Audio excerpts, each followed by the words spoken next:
Hello CC Kids, we're back with another object lesson today. This week we are learning about Jesus healing the blind, and we're going to specifically talk about the Trinity today in our object lesson. Lots of people who saw Jesus heal people were curious about where he got that power from, how he could do that.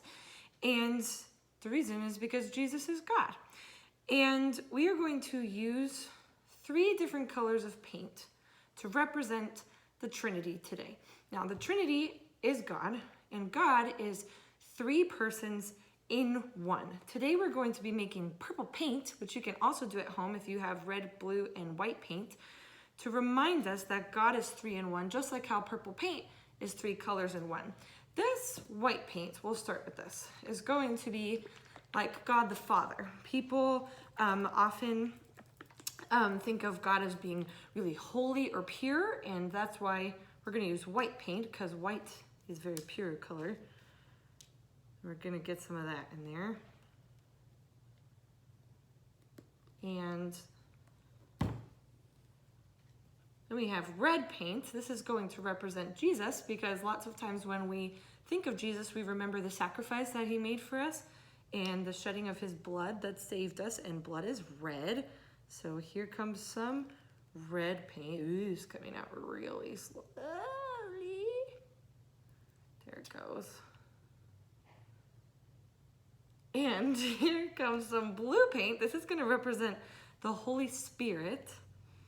We might experience a bluer shade of purple paint when, like, the Holy Spirit comforts us. Lots of times spirits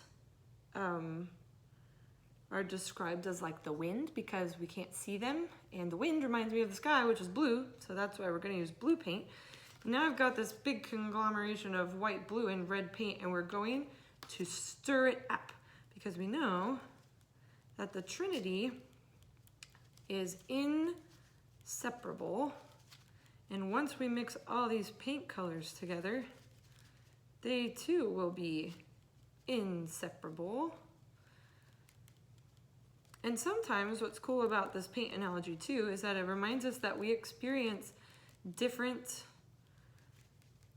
aspects of God stronger at different times. Like when you're feeling comforted or convicted, you might be experiencing like a bluer shade of the purple Trinity.